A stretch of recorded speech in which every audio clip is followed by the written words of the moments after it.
Hello, and you're tuned into Baltimore Fashion TV with Brianna Robeson. Today, I'll be sitting down with Ms. Sharan Nixon, CEO and founder of Baltimore's very own Fashion Week. So, stay tuned.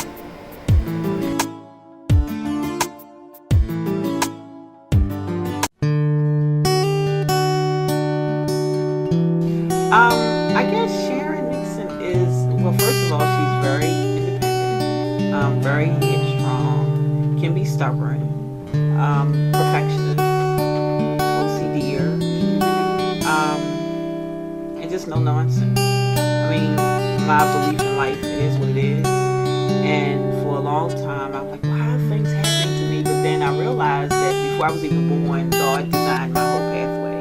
And my take on it is that the pathway was designed, and now that, the little obstacles and bumps in the road that I go through, it's just a test to see how I come out of it. So I'm very, very, very, very cautious of that, and I'm very cautious of how I handle things now, because I don't want to disappoint God. So, I have to sometimes step back in everything, like whether it's business, personal, friendship, a colleague. I try to handle it in a very delicate manner.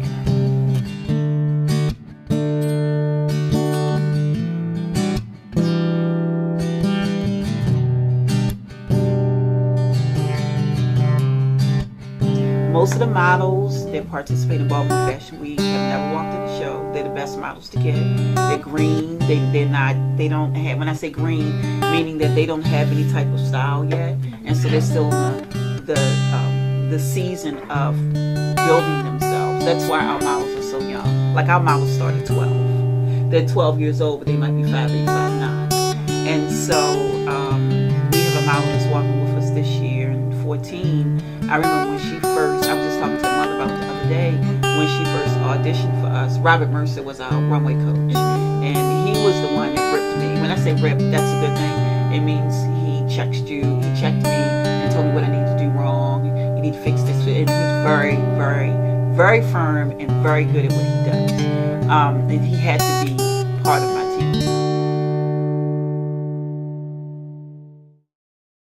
So, Ms. Sharan Nixon, hello and welcome to Baltimore Fashion TV. Thank you for sitting down and chatting with us. Thank you. Thank you for having me. Of course. So we already had you on the radio show. Mm-hmm. We did a brief interview of Baltimore Fashion Week and how you started with everything. Mm-hmm. We want to go and revisit that and kind of get more to depth into your experiences in the journey of creating Baltimore Fashion Week. Okay. All right, that's cool. All right. So 2008 marks the first fashion show of Baltimore Fashion Week. Yes. Tell us a little bit about that. 2008 was interesting. It was the year that we actually had our very first show. Leading up to 2008, it was a struggle because no one knew who I was, and just trying to get people here to grasp the idea of Baltimore having a fashion week was really interesting and a struggle. But luckily at the time, the Honorable Mayor Dixon was in office, and so I was very nervous, but I reached out to her, and she came in and helped and did whatever she could do, and she got us in the War Memorial because that was a struggle. Because dealing with certain venues, if you don't have a presence already, and you're like the new kid on the block, you have those struggles and obstacles that you have to get over to get where you need to be. So luckily, that's in the past, and it was fabulous down at War Memorial. We tried to go back down there this year, but they're just too expensive right now. So hopefully when they lower their fee, we'll go back. Nice. So, we'll go back. Okay, let's take it back to before 2008, when everything was a dream. Oh my God. Tell us your inspiration behind creating Baltimore Fashion Week. I've always modeled. Well, I don't anymore, but I used to model in fashion shows. And so being a model, you get to see, and I have OCD to like the 20th power, so organization is key with me, and I just have this feeling that everything has its proper order. And so being a model in various shows, you see things, you're like, oh, they should do this, but I can't say anything because it's not my event. And right, so you just have to sit there and see the confusion. And so one day, I always loved production. no matter what it was, I've always loved production, and I just decided to do it. But when I decided to do it, I didn't have anybody to help me. Like, it was what I wanted to do. Fashion Week was much more larger than a regular fashion show. It engulfed a lot of components, and I was really bit when I went to Mercedes-Benz Fashion Week in 2006. And when I went, I birthed the idea June 27th, 2006, and then I, Googled people on the internet to see if they would be my mentor. A lot of close counterparts said no. And so then what I did was I just kept searching until someone said yes. And Brian Heath of Detroit Fashion Week, he was the one. I need to turn my phone off because I think it might be crazy. He was the first one to say yes. And so he took me under his wing. The first time I talked to him, we talked for probably 3 hours on the cell phone. So, there was a lot of charging going on with the cell phone, and he just told me what I need to do, and I did it. And so since then, I've gathered other mentors who have welcomed me under their wing to help me with the production. But it was interesting, and when I went to Mercedes-Benz Fashion Week, that's when I knew I had to do this here. Okay. So during that process, of course, you had to build like your very own dream team. Right. As you said, no one really helped you. Right. So who were those people that you were able to count on? My family. When I first came up with the idea, I was at work. I was working for a nonprofit at the time, and I yelled over the band and said, "Antoine, I'm gonna do a Fashion Week." And he said, "Okay." And we just took it from there. But my family and my closest friends, mainly the ones on my team. I have very bad trust factors because since I've been doing this event, you have people that say they're going to do things and they don't, and they get irritated and then they delete stuff. And so I'm very protective, not only over my intellectual property or what we have, but also the people that are on my team. And the people that are on my team, it's like, just handle it. They're here, they know what they need to do. They don't have to ask questions, really, unless they're just unsure. What do you think about this? Mainly, but usually everybody they know what they're supposed to do when they do it. But that didn't come overnight. It took 7 years for us to get here. Wow.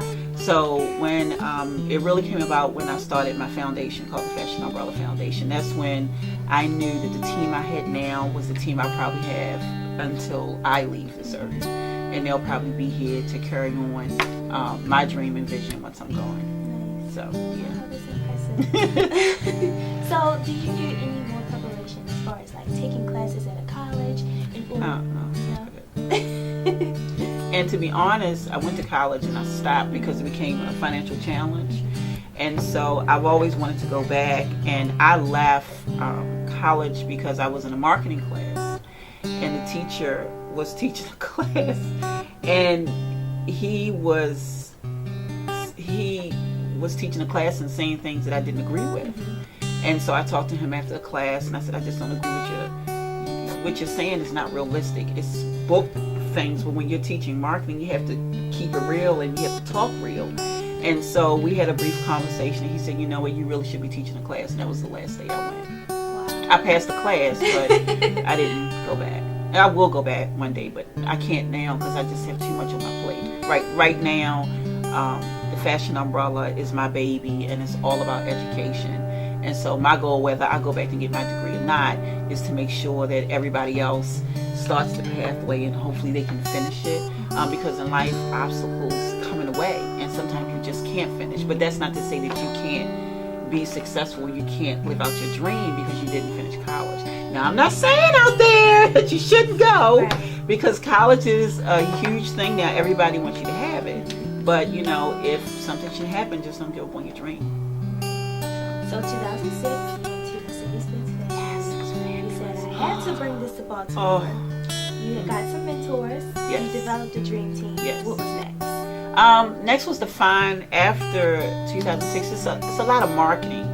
You have to figure out your target audience. Like, how will they perceive me? Because I'm not in a clique with anyone.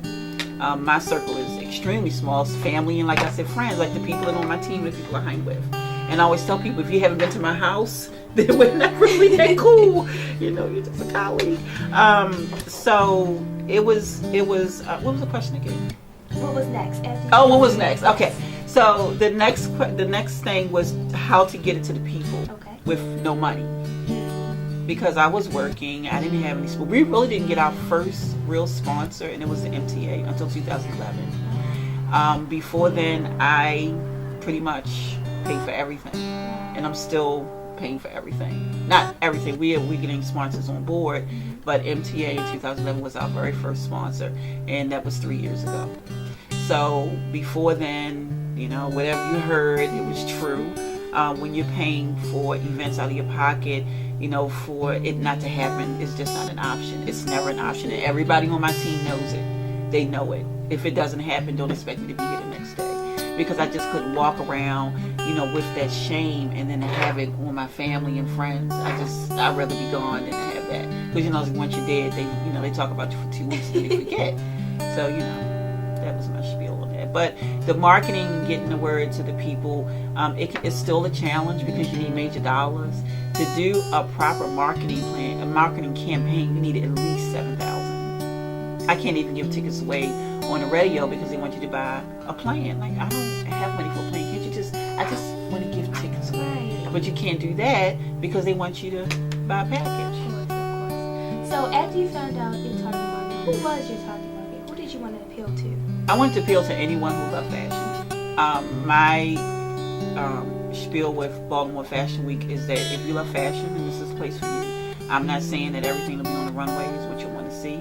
I'm not saying it will be your body, the shape of the garment will be the right fit for your body. But if you love fashion, that's what it's designed for.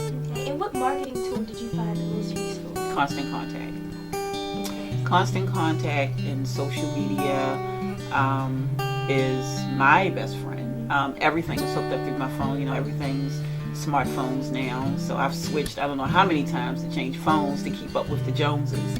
Because of what I do, you have to keep up with the Joneses. So social media, Constant Contact was the very first program I paid for, and I still pay for it to this day. I've been a member or a client or customer with Constant Contact since 2006.